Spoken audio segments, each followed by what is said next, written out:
Good morning dear students, how are you. I hope आप सभी अच्छे होंगे। और जैसा कि आप जानते हैं कि जो 12th के एग्जाम है वो आपको अप्रोच कर चुके हैं। पूरी साल आपने मेहनत से पढ़ाई की होगी, लेकिन फिर भी अगर कुछ छूट गया है तो आपके लिए कुछ इंपॉर्टेंट क्वेश्चंस हम लेके आए हैं। ये इंपॉर्टेंट क्वेश्चंस आपने पढ़ने हैं और डेफिनेटली मार्क्स को स्कोर करने में ये आपकी हेल्प करेंगे। तो चलिए शुरू करते हैं यूनिट वाइज हम। तो फर्स्ट क्वेश्चन हमारा यूनिट फर्स्ट से आ रहा है इलेक्ट्रोस्टैटिक्स। ओके, तो फर्स्ट क्वेश्चन यहां से क्या बनेगा आपके लिए important question, quantisation of charge, और साथ के साथ हम आपको बताएंगे इनका mathematical form.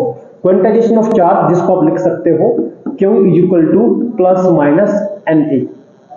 Okay, Q = plus minus Na। Next is electric field intensity due to dipole along axial line. ये नेक्स्ट इंपॉर्टेंट क्वेश्चन है और इसका जो आंसर बनता है E = K2P by R3। Okay, next electric field intensity due to dipole along equatorial line. Equatorial line तब आप solve करेंगे तो हमारे पास जो आंसर बनने वाला है, रिजल्ट जो बनने वाला है E = Kp by R3। Next torque and electric potential energy due to dipole. तो टॉर्क का जो रिजल्ट बनेगा वो बनेगा tau = PE sin theta and electric potential energy ये बनने वाला है U = -PE cos of theta. Next fifth question आपको करना है यूनिट फर्स्ट से, electric flux and statement of Gauss theorem. ठीक है, तो इलेक्ट्रिक फ्लक्स क्या होगा, phi = E.S। ओके, और गाउस थ्योरम का स्टेटमेंट क्या बनने वाला है, फ्लक्स किसके इक्वल है 1/ε0 टाइम्स द चार्ज। ये किसके लिए है, क्वेश्चन फिफ्थ के लिए है ये। This is for question fifth. Okay, sixth question क्या है हमारे पास, एप्लीकेशन ऑफ गाउस थ्योरम। आपने क्या करना है, स्टेट वायर का electric field intensity, very important question है ये, आपने क्या करना है, रिमेंबर करना है, इसको लर्न करना है। और जो बनती है हमारे पास E = λ/2ε0r। सभी के रिजल्ट आपने क्या करने हैं, लिख के देखने हैं। ये न्यूमेरिकल्स में भी आपको काफी हेल्प करेगा। नेक्स्ट एप्लीकेशन इसका क्या है, electric field intensity due to plane sheet of charge, एक long plane sheet of charge, तो जिसका रिजल्ट बनता है E = this is σ/2ε0। Okay, thin sheet के लिए बनता है। Next electric field intensity due to spherical shell, ये आपने करना है। तीन एप्लीकेशन आपने करने हैं गाउस थ्योरम से। नेक्स्ट क्वेश्चन यहां से है इक्विपोटेंशियल सरफेस और उसके प्रॉपर्टीज आपने करने हैं। और इसकी सबसे इंपॉर्टेंट प्रॉपर्टी क्या है, work done to move the charge from one point to another point, जिसका फॉर्मूला बन जाता है WAB। चार्ज को आपने मूव किया है A से B, जो इक्वल आता है किसके, VB - VA इंटू Q0। और आपने लिखना होगा कि इक्विपोटेंशियल सरफेस पे VA और VB क्या है, इक्वल, तो वर्क डन जो हमारे पास आएगा वो कितना आएगा, 0 आएगा। ये न्यूमेरिकल इस पे कंफर्म आता है। ठीक है, तो work done to move the charge और इक्विपोटेंशियल सरफेस कितना आएगा, 0, तो आंसर 0 ही बनने वाला है। और नेक्स्ट क्वेश्चन यहां से है एनर्जी स्टोर्ड इन कैपेसिटर, कितना एनर्जी स्टोर करेगा कैपेसिटर, तो this is equal to half of CV², यह हम लिख सकते हैं Q²/2C, यह हम लिख सकते हैं हाफ ऑफ QV। तीनों रिजल्ट आपने क्या करने हैं, रिमेंबर करने हैं। न्यूमेरिकल्स में हेल्प करेगा आपके लिए। और ये वाला जो रिजल्ट है वो काफी क्या है, यूजफुल है। एक और क्वेश्चन यहां से बनता है, क्वेश्चन नंबर 9। एक और क्वेश्चन यहां से नोट करेंगे हम, energy loss on sharing charge. इसी में हम एक क्वेश्चन और ऐड करेंगे, energy loss on sharing charge. जो हम क्या करते हैं, एक कैपेसिटर से दूसरे कैपेसिटर में चार्ज क्या होता है, फ्लो करता है, तो एनर्जी क्या होता है, लॉस होता है। ये क्वेश्चन भी आप यहां से करेंगे, इंपॉर्टेंट क्वेश्चन है ये। और अभी हम देखने वाले हैं यूनिट सेकंड से आपके सामने क्वेश्चन आ गए हैं। तो फर्स्ट क्वेश्चन में क्या है, Ohm's law and deduction of Ohm's law from the knowledge of drift velocity. ठीक है, आपने मैथमेटिकल किसी का नहीं छोड़ना है। तो ओम्स जो इक्वेशन है वो हमारे पास क्या आता है, V = IR, और आपने V = IR प्रूव करना है from the knowledge of drift velocity. तो जो ड्रिफ्ट वेलोसिटी का जो रिजल्ट आता है Vd is equal to E tau by m. Okay, इसका यूज करके आपने इसको प्रूफ करना है। Next, relation between internal resistance and terminal potential difference and EMF of a cell, important derivation है। विद ग्राफ आपने करना है V is equal to E minus I R. इस पे आपको न्यूमेरिकल भी बनता हुआ दिखेगा एग्जाम में। नेक्स्ट, ये काफी इंपॉर्टेंट है, किरचॉफ्स लॉ।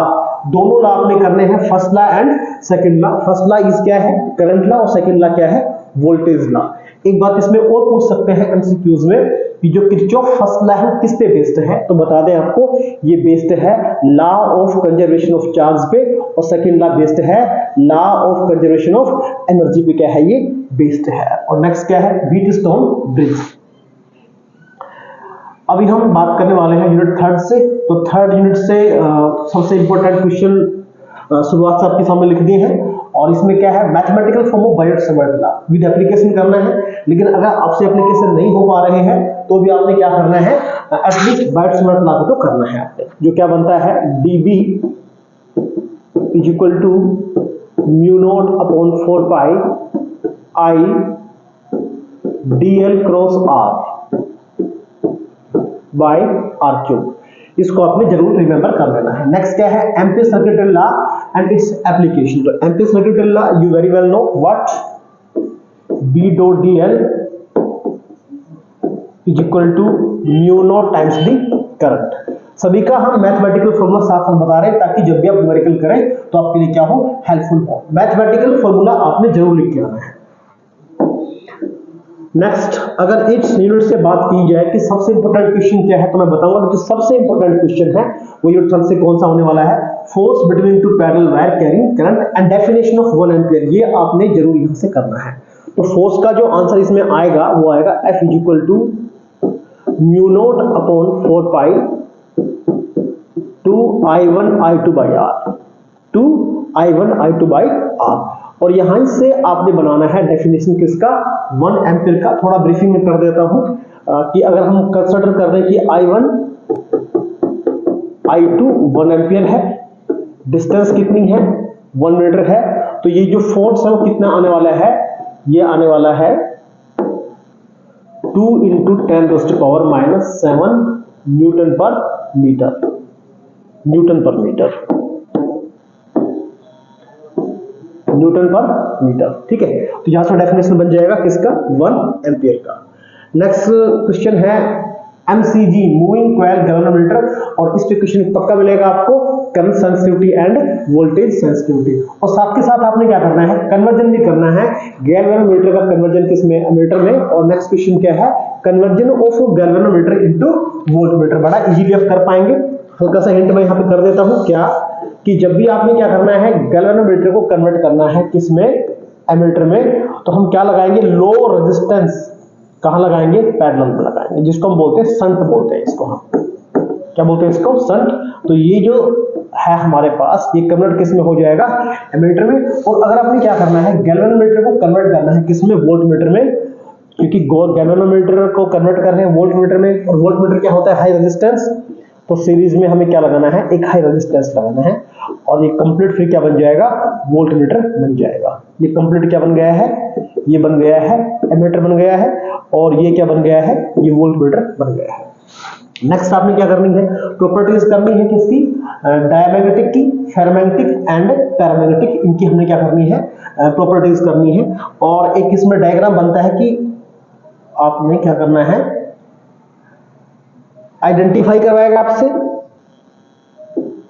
लाइक दिस, कि आपने आइडेंटिफाई करना है कि ये किस टाइप का मटेरियल है। इस टाइप का डायग्राम आपको देखने को मिलेगा। तो 3 क्वेश्चन यहां से बनेंगे, प्रॉपर्टी, और एक आपसे आइडेंटिफाई करेगा कि आइडेंटिफाई करो कि किस टाइप का क्या है, ये मटेरियल है। ठीक है, और इस तरीके से, इन दिस वे।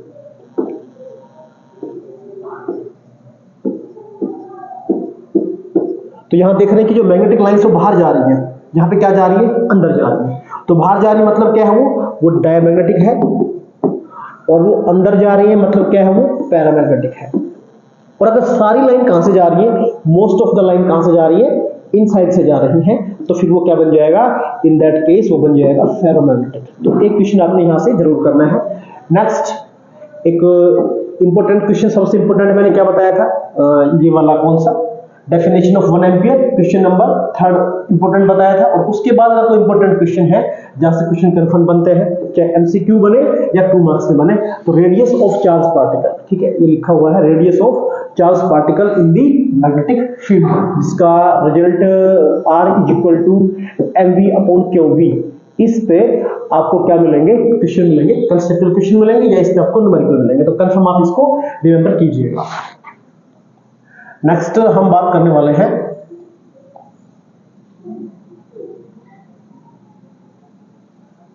अभी हम चलने वाले हैं यूनिट 4 की तरफ। और यूनिट 4 से Faraday law of electromagnetic induction is equal to minus d phi by d t. Okay, self induction and mutual induction. Self induction phi is equal to Li and mutual induction phi is equal to Mi। ठीक है, उसके बाद phasor diagram किस किस का, R का, L का और किसका, C का बना देता हूं मैं यहाँ। R के लिए current and this is voltage, और अगर हम बात करें किसके लिए, L के लिए बात करें, this is voltage and this one current. और अगर हम बात करें किसके लिए, कैपेसिटर के लिए बात करें, सो this will be current and this will be voltage। Okay, phasor diagram आपने जरूर करना है यहां से। और नेक्स्ट यहां पे क्या है, transformer principle theory and energy loss of transformer. ठीक है, बिल्कुल सिंपल है और इजी है, इसको आप अपने क्या कर लेना है। ठीक है, नेक्स्ट अभी हम बात कर रहे हैं यूनिट 5 से। तो यूनिट 5 से आपने करना है displacement current. ID is equal to epsilon naught d phi e by dt। सभी का मैथमेटिकल फॉर्म आपने जरूर लिखना है, फॉर्मूला आपने जरूर लिखना है। ठीक है, next frequency and wavelength of radio wave, microwave, infrared, visible, ultraviolet, X-rays and gamma rays. ठीक है, this is the gamma rays. ठीक है, HBSC में इनका फ्रीक्वेंसी आएगा और CBSE में क्या आएगा, इनका वेवलेंथ आएगा। ठीक है, और एटलीस्ट आपको तीन एप्लीकेशन आप सभी के आपने क्या करना है, रिमेंबर कर लेने हैं, चाहे वो रेडियो वेव है, चाहे वो माइक्रोवेव है, वो कुछ भी है। ठीक है, लेंस क्या है, नेक्स्ट ऑप्टिक्स से है लेंस मेकर फॉर्मूला। तो लेंस मेकर फॉर्मूला क्या है, 1/f is equal to mu minus 1/r1 minus 1/r2। और एक होता है lens formula, that is 1/f is equal to 1/v minus 1/, इसको हम क्या बोलते हैं, इसको हम बोलते हैं लेंस फॉर्मूला। कई बार ये आप गलती कर देते हैं जल्दबाजी में, तो आप ध्यान रहे कि ये वाला तो क्या है, लेंस मेकर फॉर्मूला है, और ये हमने क्या लिखा हुआ है, लेंस फॉर्मूला लिखा हुआ है। Next, total internal reflection and optical fibre. ठीक है, ये क्या लिखा हुआ है, ऑप्टिकल फाइबर, ऑप्टिक्स फाइबर क्या बोल सकते हैं, ऑप्टिकल फाइबर। क्या लिखा है यहाँ पे, ऑप्टिकल फाइबर। ठीक है, और इसमें ना एक इंपॉर्टेंट रिजल्ट आता है, mu is equal to 1/sin c। ठीक है, या फिर आप यहां से इसको लिख सकते हैं sin c is equal to 1/μ। Okay, next है angle of deviation and prism formula. तो एंगल ऑफ डेविएशन और प्रिज्म फॉर्मूला ये दोनों आपने करने हैं। ये कई बार क्या होंगे, कंबाइंड आएंगे तो 2 और 3 मार्क्स में आएगा। ठीक है, या सेपरेट ये आ सकते हैं। Angle of deviation mu minus 1 into a prism के लिए, और जो प्रिज्म फॉर्मूला है mu is equal to sine A plus del m by 2 upon sine A by 2। Prism formula क्या होता है कि प्रिज्म का जो मटेरियल है उसका रिफ्रैक्टिव इंडेक्स हमें फाइंड करना है। ठीक है, मैं बार बार आपको बता रहा हूं कि आपको कोई भी फॉर्मूला नहीं छोड़ना है। ठीक है, फॉर्मूला आपने जरूर लिखना है आपने। Next, compound microscope, astronomical telescope, दोनों का प्रॉपर डायग्राम। और इनके क्वेश्चन आते हैं कि अगर आपको 2-3 लेंस दिए जाए, सपोज आपको 2-3 लेंस दे दिए जाए, तो आपको आइडेंटिफाई करना है कि किस लेंस को आप यूज करोगे कंपाउंड माइक्रोस्कोप के पर्पज से और किसको आप यूज करोगे for the purpose of astronomical telescope. ठीक है, नेक्स्ट इंपॉर्टेंट है हाइगन प्रिंसिपल। हाइगन प्रिंसिपल, और आप इनका प्रूफ भी करना है। किसका प्रूफ करना है? Reflection and refraction. ठीक है, दोनों जगह पर रिफ्लेक्शन लिखा हुआ है, तो आप यहाँ पे क्या कर सकते हैं? Refraction. Okay, reflection and refraction using Huygens principle, very important question. Next, constructive question based on fringe width beta. Beta हम लिखते हैं lambda D by D. In short आपको बताएं तो बीटा करती है directly proportional to lambda, directly proportional to distance between slit and screen, and beta करती है inversely proportional to separation between slit. ठीक है, इस पे क्वेश्चन आपको कंफर्म मिलने वाला है, तो आपको ध्यान रखना है कि ये क्वेश्चन आपने करने हैं। यूनिट 7 से law of photoelectric emission, laws आपने करने हैं। इस पे आपको क्वेश्चन मिल सकता है इस तरीके से, like this, in this way. Suppose यहाँ पे चल रहा है फोटो इलेक्ट्रिक करंट। ओके, यहाँ पे कौन चल रहा है?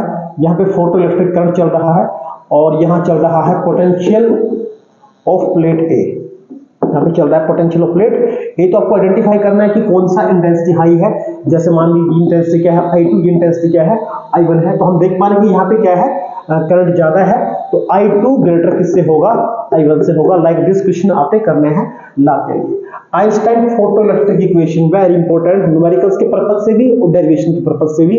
E is equal to phi plus kinetic, जिसको हम सोल्व करते हैं तो आफ्टर सोल्विंग हमारे पास जो काइनेटिक एनर्जी है वो आ जाती है H new minus new not. Okay, next de Broglie wavelength. De Broglie wavelength in terms of momentum, energy, temperature and what potential. ठीक है, ये क्या है? काफी इंपॉर्टेंट है। जैसा पढ़ा होगा lambda is equal to H by mv, H by under root 2 mv,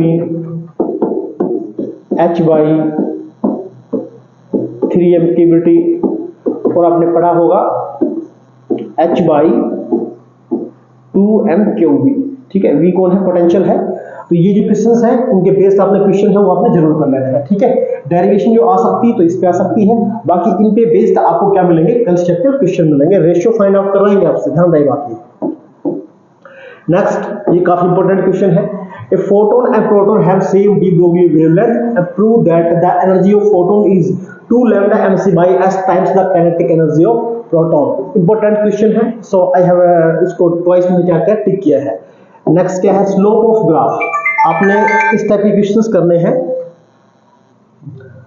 अपने क्वेश्चंस करने हैं इस टाइप के, कि आपको दिख रहा है इधर, ये देख सकते हैं आप कि किसका इसका स्लोप आपने फाइंड करना है, और दूसरा क्या है कि किसका वर्क फंक्शन क्या है? ज्यादा है।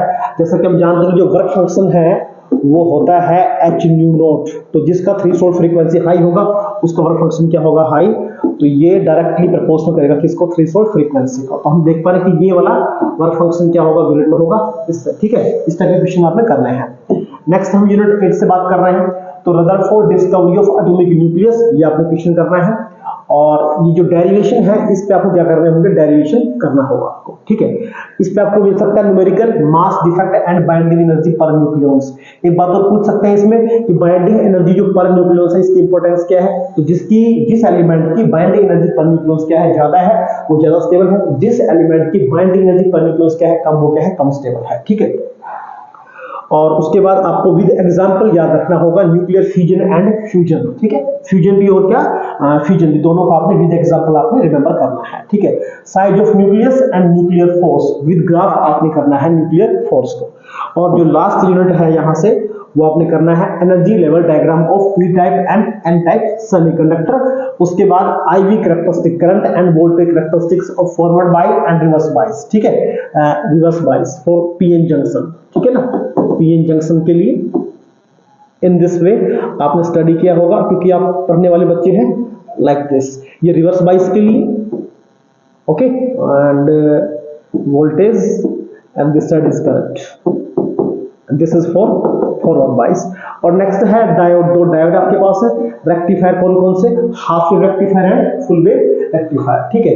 मैथमेटिकल आपने किसी का नहीं छोड़ना है, कुछ इंपॉर्टेंट क्वेश्चंस है ये आपने क्या करने हैं, स्टडी करने हैं। और आई होप कि आपके ये जो क्वेश्चन हम पढ़ेंगे तो डेफिनेटली आपको ये मार्क्स इंप्रूव करने में हेल्प करेंगे। एग्जाम के लिए आपको in advance best wishes from my side. Thank you, have a nice day.